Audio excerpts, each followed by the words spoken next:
Всем привет! Рад приветствовать вас на своем канале. Сегодня речь пойдет о том, как очистить стиральную машину и избавиться от неприятного запаха. Итак, все, наверное, знают, что за время эксплуатации стиральной машины происходит постепенное загрязнение внутренних частей машины. Частицы белья, отслаиваясь, скапливаются вместе с грязью в баке, патрубках и служат отличной питательной средой для различных видов плесени. Также, если вода в водопроводе жесткая, то на тене откладывается накипь, которая приводит к его перегреву и выходу из строя. Для увеличения службы работы стиральной машины и более качественной простирки белья рекомендуется периодически проводить очистку машинки с помощью различных средств. Есть множество профессиональных средств на любой вкус и кошелек. Очистку стиральной машины также можно произвести с помощью простых и известных средств. В данном видео мы опишем 4 способа очистки стиральной машины. Ну, пожалуй, начнем. Итак, первое — это сода. Сода пищевая. Сода — это отличное средство для удаления плесени. Итак, способ применения. Для начала разведите соду с водой в соотношении 1 к 1 и хорошо пропитанной этим раствором тканью тщательно протрите проблемные места. Обычно это уплотнительная резинка, она же манжета, лоток для порошка. Через несколько часов запустите стирку на 90 градусов, предварительно засыпав в барабан упаковку соды. По окончании стирки надо протереть проблемные места и при необходимости повторить. Вот такое простое средство. Стоит недорого, стиральную машинку не портит, поэтому можете чистить машинку содой. Другое средство, довольно известное, это лимонная кислота. Но к ее преимуществам можно отнести дешевизну и то, что она продается в каждом магазине, как и сода в принципе. Но при злоупотреблении может разъедать пластиковые детали барабана и вымывать смазку из сальника, что чревато заменой подшипников.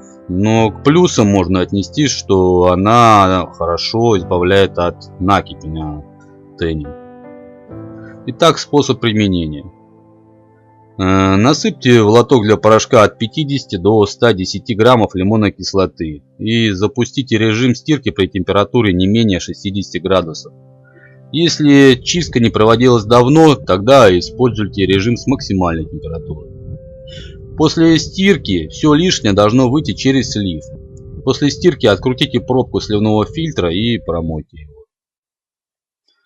Следующее средство тоже есть в принципе у каждой хозяйки и тоже хорошо справляется с такими задачами. Это уксус. Уксус отлично справляется с плесенью и неприятным запахом. При его использовании надо соблюдать меры безопасности. Итак, способ применения. Возьмите 9% уксус и залейте в отсек для порошка, примерно 150-250 мл. Запустите стирку на режиме минимум 60 градусов или выше. Подождите, пока стиральная машина нагреет воду, и поставьте паузу. Примерно через час продолжите стирку. После очистки рекомендуется прочистить сливной фильтр. Итак, мы приблизились к последнему методу, которым хотел бы сказать в этом видео. Это медный купорос. Он считается наиболее действенным по борьбе с грибком. То есть, если у вас грибок и плесень, неприятный запах, то медный купорос — это хорошее средство. Причем он никак не вредит деталям машинки, поэтому можно применять и не беспокоиться. Итак, применение тоже довольно просто. Медный купорос растворяется в воде из расчета 35 грамм на литр. Данным раствором тщательно протираются проблемные места и оставляется на сутки. После чего медный купорос загружается в бак стиральной машины в таких же пропорциях к объему воды в стиральной машине. Запускается стирка с температурой минимум 60 градусов. Когда вода нагреется, она ставится на паузу, тоже на сутки. По прошествии суток переведите машинку на программу слив. После чего проводите стирку с порошком, но без белья. Ну вот, единственный минус этого метода, что, как видите, тут надо сутки, так сказать, ждать. Некоторые советуют для очистки использовать белизну. Ну, я крайне не рекомендую из-за сильной реакции с резиновыми деталями стиральной машины. То есть хлор, содержащая жидкость, она совершенно непригодна для очистки стиральной машины. Спасибо за просмотр, подписывайтесь на канал, ставьте лайки, будет еще много интересного.